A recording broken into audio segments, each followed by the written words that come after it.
It had been 6 months since Linda first tried to advise my husband on how to handle me.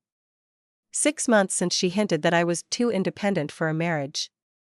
6 months since she planted the idea that our home, my home, should legally reflect the proper family order. And on a rainy Tuesday in early October, everything snapped into focus the moment I stepped into our driveway. Before continuing with the story, thank you for coming here. For more stories, please subscribe to the channel. And please mention where you listened to it in the comments. Thank you. Marcus was standing beside his mother, holding a clipboard. Rain was hitting the concrete in sharp little pinpricks, puddles forming under the maple tree near the garage. Marcus didn't notice I was there at first. He was too busy nodding while Linda tapped the clipboard with the confidence of someone presenting a verdict. One brass key, our house key, hung from her finger. That key had been on my own ring for years. Seeing it dangling from hers, that was my collapse moment. In that instant, I understood, I thought, watching them freeze as I stepped closer. They made decisions based on an assumption that I wouldn't fight back. Linda smiled the way someone smiles at a child caught skipping school. "You're home early, dear." I didn't answer. Instead, I looked at Marcus's hand, at the signature line on the document he was shielding. I couldn't make out the full text, but I caught enough: addendum, property, household authority. A ridiculous phrase, but one dripping with intent. Scene backfill present. A week earlier, the three of us had been at dinner at Linda's house. She'd served pot roast and commentary, her favorite combination. "You know," she'd said casually, "traditionally the husband's family oversees major decisions. It prevents conflict." Marcus had nodded. I'd paused mid-bite. "Interesting tradition," I'd replied. "But we're not living in 1950. Linda laughed. "Oh, honey, you're strong-willed. Sometimes a marriage needs structure." I let it go. Not because I agreed, but because I already knew pushing would only reveal more. I'd begun tracking things: screenshots of texts Linda sent Marcus, notes of surprise drop-ins, timestamps from our doorbell camera when she used her spare key. Small things. Forgettable things. But patterns always start small. Back to the driveway. Marcus cleared his throat. "We were just reviewing something Mom thought might help us." "That so?" I said. Linda stepped forward, brass key swinging like a pendulum. "I suggested a clarification, just to outline who decides what in the household. Marcus shouldn't be burdened with." "Stop," I said. "Give me the document." She hesitated. Marcus didn't. He handed it over, the paper slightly damp from the mist. I skimmed the text fast. It wasn't legally binding, not yet, but it was a draft of something they planned to notarize. A clause stating that major domestic decisions default to husband's family oversight in the event of marital disagreement. I raised an eyebrow. "Oversight?" Linda smiled again. "Don't overreact, dear. We're just ensuring the household remains stable." I folded the paper. "And you assumed I'd sign?" Linda's smile tightened. "It's for the good of the marriage." A neighbor's car rolled by on Willow Bend Road. A dog barked. Rain tapped harder. The world stayed painfully normal while everything inside me shifted. I handed the document back. "Marcus, inside. Now." He glanced at his mother, seeking approval like a boy being dismissed from the dinner table. She gave a subtle nod. That was another detail I logged. Inside, the house smelled faintly of coffee and pine cleaner. The brass key motif echoed in my mind as I hung my coat. Marcus stood awkwardly near the counter, tapping the chipped mug he used every morning, another motif, one I'd watched him cling to through arguments, apologies, and excuses. "You're upset," he said. "I'm observant," I corrected.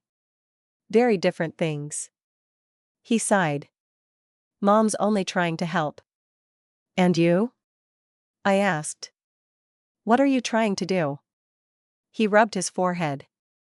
"I just want things to run smoothly." "By signing away authority over our home?" He flinched. It's not like that. But it was exactly like that. Before he could speak again, my phone buzzed, a text from the notary I'd contacted 2 days earlier about an unrelated matter.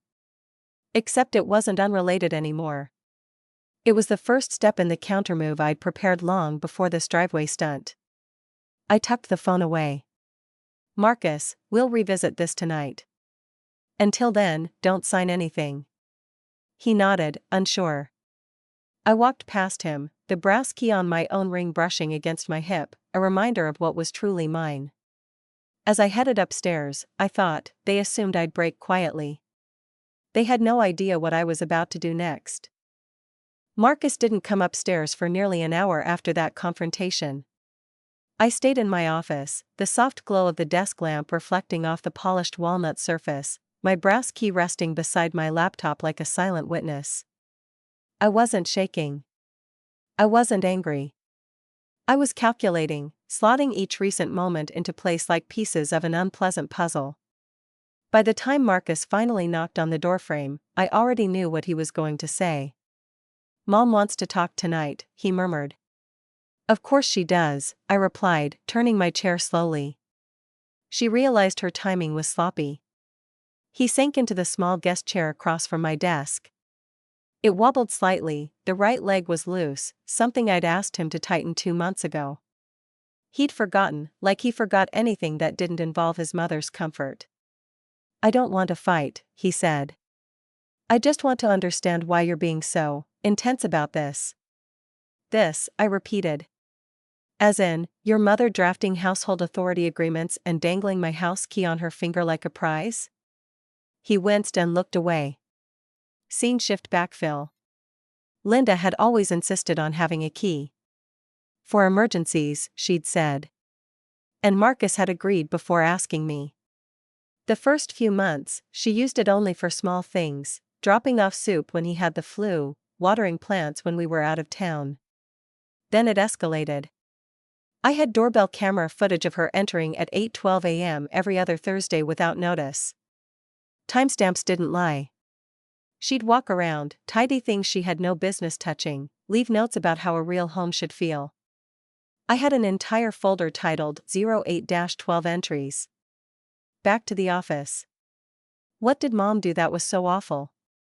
Marcus asked quietly. "You're making it sound like she's plotting something." I leaned forward, grabbed the chipped mug he'd left on my desk last week, and slid it toward him. "Tell me why she had this in her purse at Sunday dinner." His eyes widened. "That's my mug." "Yes," I said. "Your mug. From our kitchen. In her purse. You still think she isn't overstepping?" He swallowed hard. Then my phone buzzed, a short, clipped text from my notary, "Available tomorrow. Standard review or deeper work?" I typed back one word, "deeper." Marcus didn't notice. He was too busy staring at the mug. "I'll talk to her," he murmured. "That's not enough anymore," I said softly. "Not after the document in the driveway." He looked genuinely confused. "I didn't sign anything." "You were about to," I replied. "Because she assumes the marriage runs through her." He ran his hands through his hair. "I didn't mean." I held up a hand. "Intent matters less than action." He went silent. I let the quiet stretch. He needed to feel the weight of it. A knock interrupted us. Linda didn't wait to be invited in, she stepped inside my office like she owned the air between us. A gust of cold from the hallway followed her, smelling faintly of her rose perfume. "We need clarity," she announced. I gestured to the chair Marcus had been sitting in. "By all means." She sat, spine straight, hands folded neatly. The brass key she'd swung earlier now peeked from her jacket pocket. "I drafted that document because you and Marcus argue," she said. "A structured household avoids chaos." "There's no chaos," I replied. "Unless you're the one causing it." Her jaw tightened. "I have every right to look after my son. You don't have the right to govern my home." She laughed, a short, sharp sound. Dear, the house technically isn't entirely yours. Marcus is on the deed. And? I asked. And families make decisions together, she said. Including extended family. There it was, the assumption spoken out loud.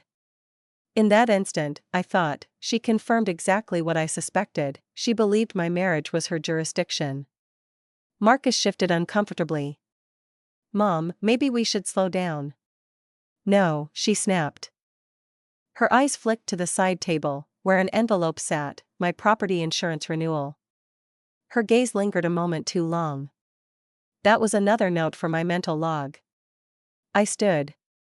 This discussion is over for today. Linda smirked. You don't get to dismiss me from my son's home. I stepped closer. I'm not dismissing you from his home. I'm dismissing you from mine. For the first time, her composure cracked. A faint tremor in her lip. A tightening around the eyes. Marcus stood quickly. Let's go, Mom. Linda rose, lifting her purse. The brass key slipped out and fell to the floor, clinking against the hardwood. None of us moved. I finally bent down, picked it up, and held it firmly. This stays with me. Linda's nostrils flared. You can't. I can, I said. And starting tomorrow, access is changing. Marcus looked torn. What does that mean? It means I'll handle it, I replied. As they left the office, I placed the brass key inside my locked desk drawer, next to the time-stamped printouts from the doorbell camera. Before bed, I emailed the notary the draft deed changes I'd been working on for a month, an update Linda never saw coming. Then, for the first time in weeks, I slept soundly. Because I wasn't reacting anymore. I was preparing. Marcus left early the next morning, claiming he had meetings downtown. I didn't ask which ones. I simply watched from the upstairs window as his car reversed onto Willow Bend Road, its taillights blinking twice before it disappeared behind the row of red maples lining the street. The house fell into a quiet that felt more like opportunity than loneliness. I walked downstairs, made coffee, and set my brass key on the counter beside the chipped mug. Both objects had become symbols, one of claim, one of carelessness. I needed them visible, grounding me in the moves I'd chosen. At 9:07 a.m., my phone buzzed. Notary ready. Bring deed, ID, and amendments. Perfect. I grabbed the folder I'd assembled, 6 pages of clear, well-documented updates to the house deed, covering who actually held decision rights, what access could be revoked, and the fine print clause most people never used, restricted authority in cases of unilateral overreach by a non-owner party. I discovered that clause 2 months ago while reviewing homeowner bylaws for an entirely different reason. At the time, I thought, interesting, but not relevant. Now it was the entire foundation of my next move. Scene backfill present. 2 months earlier, Linda had shown up unannounced during a client meeting I was hosting at home. She'd used her spare key again, camera timestamp, 2:16 p.m. She'd walked straight into the living room, interrupting my pitch with a "Don't mind me, I'm just checking if you stocked enough kale." My clients had exchanged awkward glances.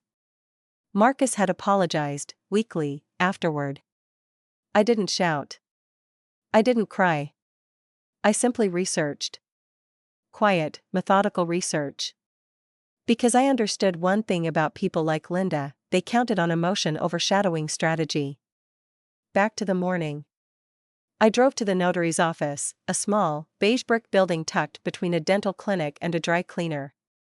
The receptionist led me to a room where Mr. Halpern, my notary, already had his glasses perched low on his nose. You mentioned deeper work, he said. Yes, I replied, handing him the amended draft. I need these updates reviewed, notarized, and filed today. He skimmed the pages, nodding. Clean language. Clear justification. This clause, he tapped the restricted authority section, is underused, but absolutely enforceable. Good. Exactly what I needed. As he worked through the documents, my phone buzzed again. It was Marcus. Mom's worried. Call me? I didn't. Instead, I replied, I'm handling things. We'll talk tonight. 10 minutes later, another text from him. She says you took her key. I typed back, correct. Then, she says she had a right to it. I left it unanswered. Mr. Halpern printed the updated deed and slid it toward me. Everything is in order. Just sign here, and initial page 5. I didn't hesitate. My signature curled smoothly across the paper. He notarized each section. Once filed, access rights shift immediately. Anyone not listed loses authority. Legally, they can't enter without explicit written consent. That's the point, I said. He raised an eyebrow. Heading off trouble?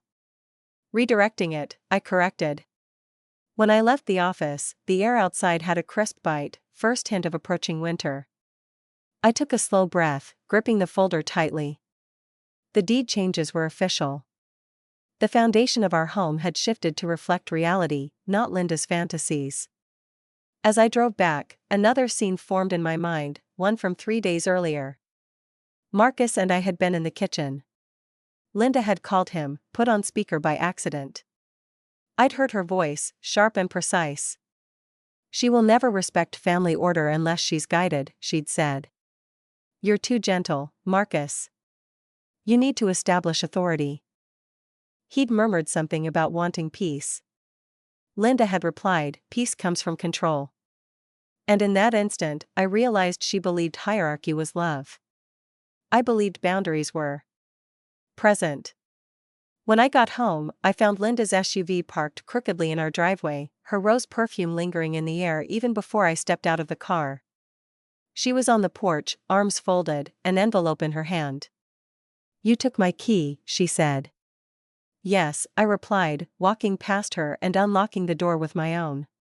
She followed me inside without asking, habit, not entitlement she could defend anymore. Inside, I set the folder on the counter. Linda glanced at it. What's that? Updated deed documents, I said. Her face went pale.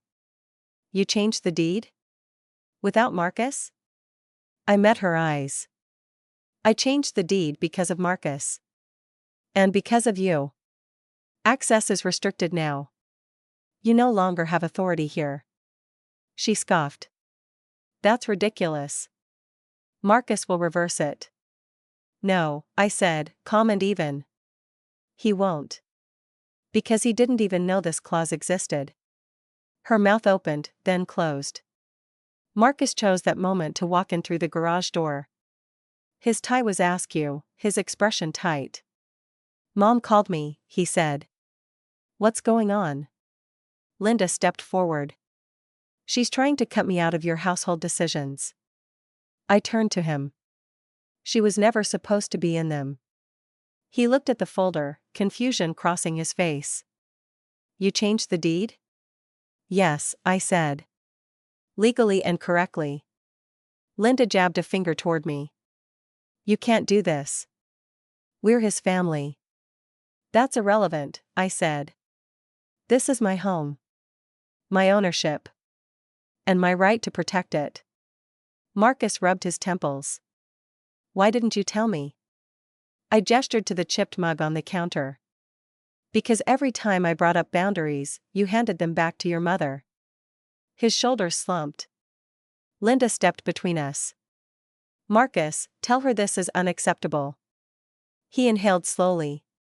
Mom. I don't know anymore. Her eyes flared with disbelief. This isn't over, she said, grabbing her purse. I walked her to the door, not out of courtesy, but control. When it closed behind her, Marcus turned to me. What happens now? I picked up the brass key and held it between us. Now, I said, the house resets to the people who actually live here. Upstairs, my phone vibrated with a new alert. Doorbell camera. Timestamp, 4:41 p.m. Linda, standing at the edge of the porch, glaring at the door she no longer controlled. I saved the footage automatically. Everything was aligning. And this time, I wasn't the one caught off guard. Marcus didn't speak much that evening. He moved through the house as if the floorboards might shift beneath him. Every time he passed the kitchen counter, his eyes landed on the notarized deed folder, like it was a foreign object sitting in the middle of his life. The chipped mug remained untouched, its handle facing him as if waiting for an explanation he couldn't give. Around 8:30 p.m., he finally broke the silence. "Mom says you set this up to embarrass her." I didn't look up from the laptop. "I set this up to protect myself.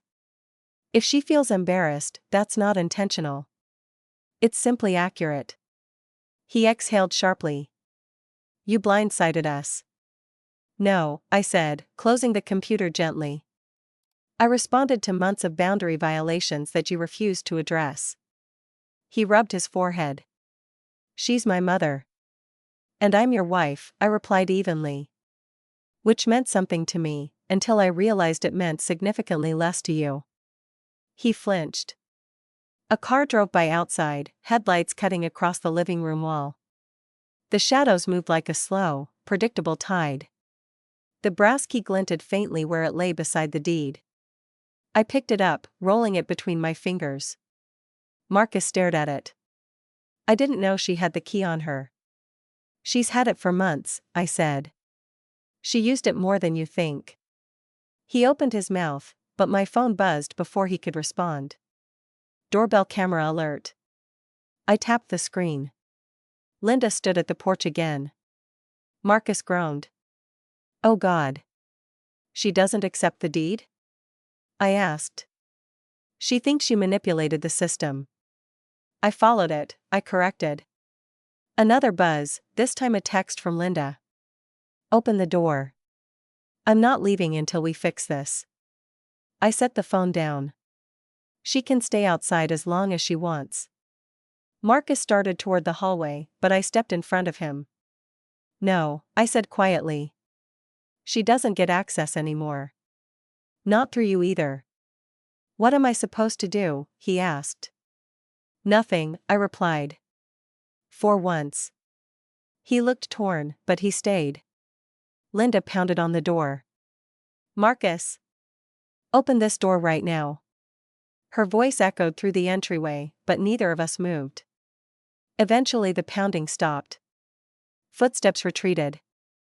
I checked the camera feed. She was walking back to her SUV, muttering into her phone. Scene backfill present. Earlier that afternoon, after the deed was finalized and before Linda confronted me, I'd made one more call, to our HOA office. Our neighborhood had an access protocol most residents ignored because it seemed archaic. Property owners could register or revoke household permissions through a simple form. I filled it out, submitted it, and received confirmation that evening. Linda's name was formally removed from any authorized access list. She had no idea how many doors had closed before she even knocked. Present. After Linda finally left, Marcus sank onto the couch. "I didn't want any of this," he whispered. "I know," I said. "You wanted peace. But you outsourced your peace to your mother, instead of creating it with me." He buried his face in his hands. "What do you want from me?" "Accountability," I said, the word sitting heavy in the air. "That's what this is about. A marriage is not two people plus a puppeteer." He didn't argue. He just stared at the floor like it might offer instructions. A moment later, my phone rang. Unknown number. Local area code. I answered. "Hello?" A clipped voice replied, "This is Officer Daniels with Oak Ridge County Police." "Ma'am, do you have a moment?" My pulse sharpened, not with fear, but clarity. "Yes. We received a call from a woman named Linda Merritt. She claims she was unlawfully removed from property she has a right to enter." "Of course she did." "Officer," I said calmly, "she has no such right. I have the updated deed and HOA access documents fully notarized. Would you like me to send them?" There was a brief pause. Paper rustled in the background. "Yes, please," he replied. I forwarded the documents while still on the line, including one thing Linda didn't know existed: the full list of timestamped unauthorized entries over the past 3 months. Doorbell camera downloads weren't dramatic, but they were irrefutable. One photo showed her entering at 8:12 a.m. with no notice. Another at 6:43 p.m. while Marcus and I were out for dinner. Proof built like bricks. Officer Daniels called back 2 minutes later. "Ma'am, thank you. Everything checks out. She has no authority to enter. We will inform her." I heard muffled arguing in the background, Linda's voice, shrill and disbelieving. Officer Daniels sighed. "She's insisting this is family business." "It's property law," I replied. "Not family preference." Another pause. "Yes, ma'am. We're clearing her from the premises now." Marcus looked up sharply. "Police are there?" "She escalated," I said. So I clarified. His face drained of color. 5 minutes later, a final email came through from the officer. "We advised Ms. Merritt that she cannot enter the property. She has been informed of trespassing laws. Incident closed." I set the phone down. Marcus stared at me like he didn't recognize me, like a man finally realizing the person he married had a spine he never took seriously. "I didn't think it would go this far," he whispered. "It didn't have to," I said. "All I asked for were boundaries. You left the work to me." He nodded slowly, accepting it. Neither of us spoke again that night. He slept in the guest room, a choice he made without asking. I didn't correct him. The next morning, I woke to more messages from Linda, 6 in total. "You've humiliated me. You're turning my son against me. This isn't how a real marriage works. You think a piece of paper changes anything? Marcus will fix this. You're out of your depth." I unlocked my office drawer, took out the brass key, and placed it on my desk beside the deed. Symbol and law. Emotion and consequence. She still believed this was a tug-of-war. She hadn't yet realized I was building something far stronger than resistance. I was building a record. And records win. Every time. Marcus was quieter than usual for the next 2 days, orbiting the house like a man trying to remember which gravity he belonged to. He cooked dinner. He cleaned. He even fixed the wobbly chair, finally tightening the leg until it sat level on the hardwood floor. But none of it came with conversation. He was careful, tentative, almost apologetic, but still not accountable. Not yet. On the morning of the 3rd day, I woke to the sound of my phone buzzing repeatedly. At first, I thought it was more angry texts from Linda.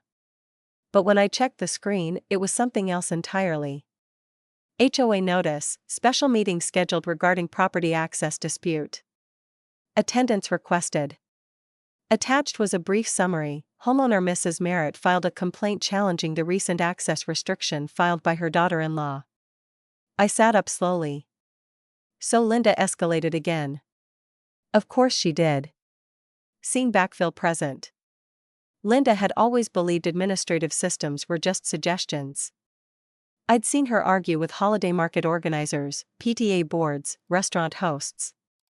She assumed authority was flexible if she insisted hard enough. What she didn't understand, what she'd never understood, was that paperwork didn't care about tone. Bylaws didn't respond to indignation. And cameras didn't lie. Present. I read the notice twice. Then a 3rd time, paying special attention to the last line. Homeowners may submit documentation ahead of the meeting for formal review. Excellent. I clicked Submit Evidence and began uploading. The notarized deed with restricted authority clause highlighted. HOA access change confirmation. 12 doorbell camera timestamps, side by side with Linda's text messages claiming she was just stopping by. A screenshot of Linda entering during my client meeting.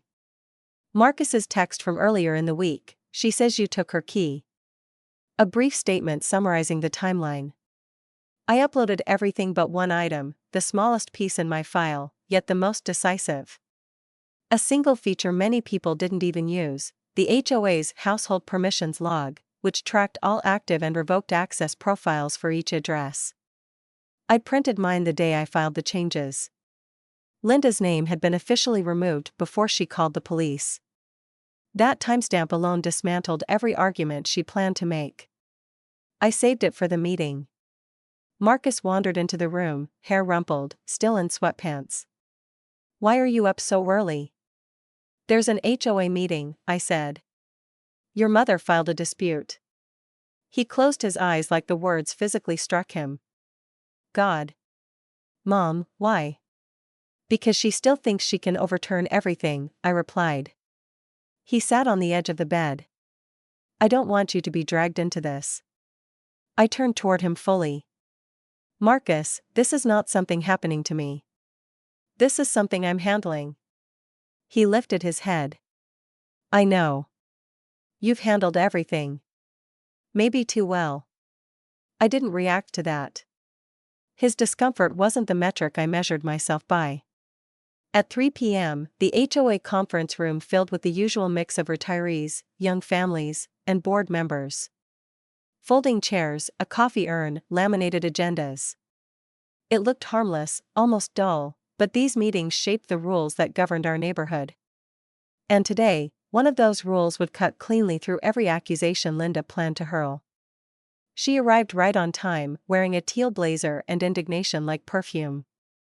Marcus hovered behind her, shoulders hunched. When she saw me, she smirked. "Still playing lawyer?" she whispered. "No," I said softly. "Just playing by the rules you forgot to read." The meeting began.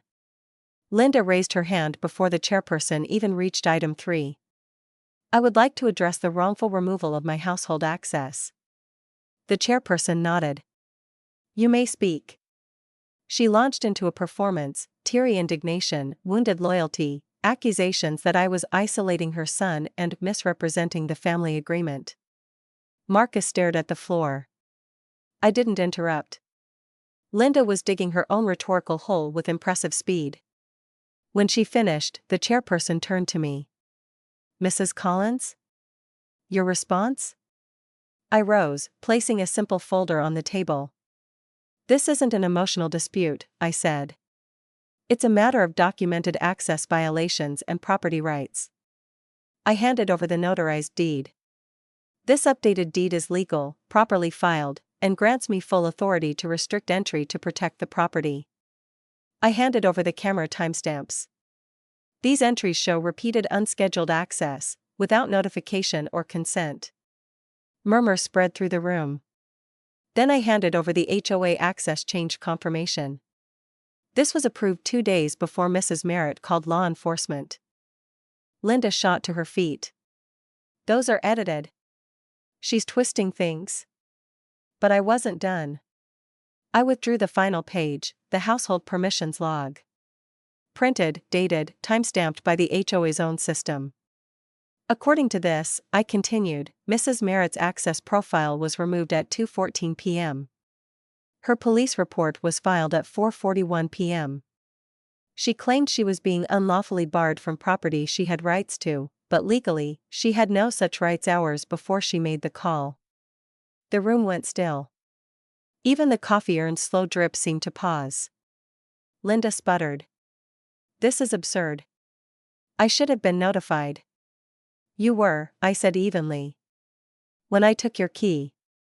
A few committee members nodded, not because they liked me, but because the paperwork was perfect. And paperwork always wins. The chairperson tapped her pen. "Mrs. Merritt, the record is unambiguous. You lacked authorized access at the time of your complaint. Your entry attempts constitute trespassing under HOA guidelines." Linda's face drained of color. I didn't know," she whispered. "That," the chairperson said, "is not a defense." Marcus looked at me with something approaching realization, a slow understanding that I hadn't declared war. I'd drawn boundaries. Formal, documented, enforceable boundaries. The chairperson dismissed Linda's complaint and added a formal note: repeated unauthorized entry may result in fines or legal action. When the meeting ended, Linda stormed out without looking at either of us. Marcus lingered, still stunned. You came prepared, he said quietly. No, I corrected. I became prepared because I had to. He swallowed. I'm sorry.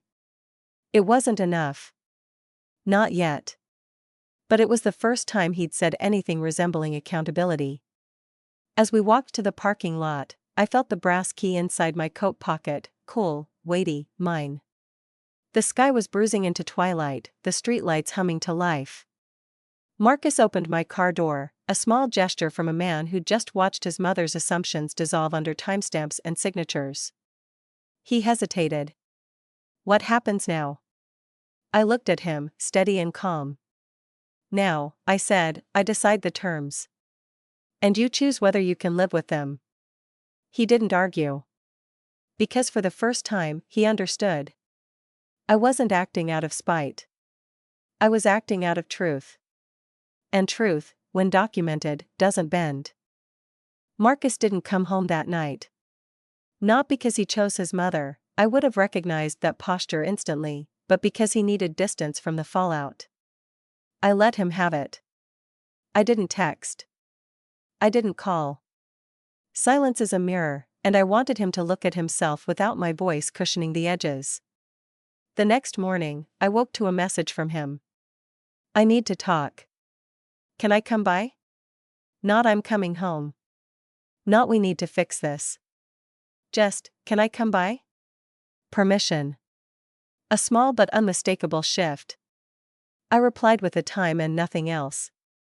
At 11:02 a.m., he pulled into the driveway, parking with unusual precision as if afraid of crossing an invisible line.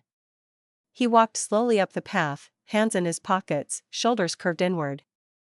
The autumn air was cool, carrying the faint scent of cut grass from a neighbor's yard. I watched him through the window as I turned the brass key in my fingers, its edges pressing lightly into my palm. When I opened the door, he hesitated at the threshold, another shift. He didn't step in until I nodded. We went to the kitchen. The chipped mug sat on the counter between us, its neutral presence almost comical considering everything it had witnessed. Marcus finally spoke. Mom is furious. Predictable, I said. She thinks I should challenge the HOA decision. I raised an eyebrow. And you? He shook his head. I told her no. A small, careful sentence, but I noted it. Not a battle cry, but not cowardice either. He sat at the table, exhaling slowly.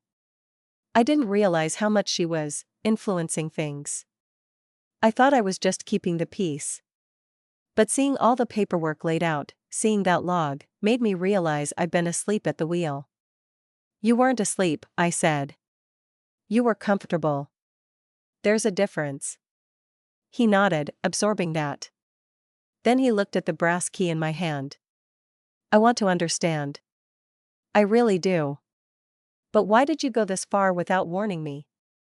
This was the moment I'd been waiting for, not to attack, but to draw the final, necessary boundary. Because, I said, I warned you quietly for months. You brushed it off every time. You told me to ignore her comments. You said she didn't mean it. You told me I was overreacting. I wasn't heard. So I acted. He blinked hard, shame flickering across his expression. I reached into the folder I'd left on the table and pulled out 3 printed screenshots, messages he'd sent me over the past year. She just wants to help, babe. Let's not make this a big deal. You know how she is, just let it go. He stared at them like they were artifacts from another lifetime. You minimized everything, I said. And she capitalized on the space you gave her. This isn't about a key or a deed. It's about the fact that you surrendered the structure of our marriage to her authority. His throat moved in a tight swallow. You're right. Another notch in the shift. But, he added, voice low, I want to fix it. I placed the brass key on the table between us. To fix it, I said quietly, you have to choose. Not between me and your mother. Between accountability and comfort. He looked confused. What does that mean? It means, I continued, I won't live in a house where your mother has a louder voice than your wife. I won't negotiate boundaries with someone who thinks she owns our marriage. And I won't dismantle the protections I put in place just because she's offended. He leaned back, stunned. You're serious? Yes, I said. And I haven't even told you the last part. His eyes lifted slowly. What last part? I slid a sealed envelope across the table. He stared at it as if it might explode. What is this? He asked. A clarity tool, I replied. Open it. He tore it open. Inside were copies of 2 documents. A formal request for Linda to relinquish any remaining household items she had taken, including the mug she'd attempted to relocate. A boundary agreement, simple, clear, and enforceable, stating that all decisions regarding our home were to be made by the 2 of us alone. No third-party influence. No extended family authority. He read slowly, jaw tightening with each line. You want her to sign this? He asked. I want you to enforce it, I corrected. And if she refuses, the boundaries stand without her participation. But the choice will be yours. His gaze flicked to me. Why me? Because this is about who you intend to be as a husband, I said. Do you want a marriage with me, or a marriage with her shadow between us? Silence. Then Marcus did something I genuinely didn't expect. He stood, took his phone, and called her. Not in private. Not in the garage. Not with the speaker off. He placed the call on speaker and set the phone on the table. It rang twice before Linda answered, her voice sharp. Marcus? Finally. We need to coordinate our appeal to the HOA. Mom, he interrupted. Stop.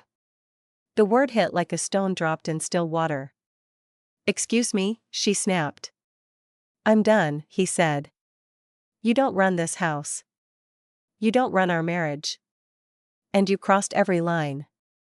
Linda's voice rose. She manipulated you. No, he said firmly. You did. 4 years. And I let you. But it stops now. If you want to be part of our lives, you follow our rules. If you can't, you don't come here at all. Silence on the line, long, stunned silence. Then a hissed, I don't accept that. You don't have to, Marcus said. But those are the terms. He hung up. For a moment, neither of us spoke. He finally looked at me. Is that what you needed? I picked up the brass key and placed it in his hand. No.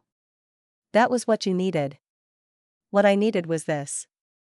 I reached into the folder again, this time pulling out one last document I'd had prepared but hoped not to use, a separation agreement.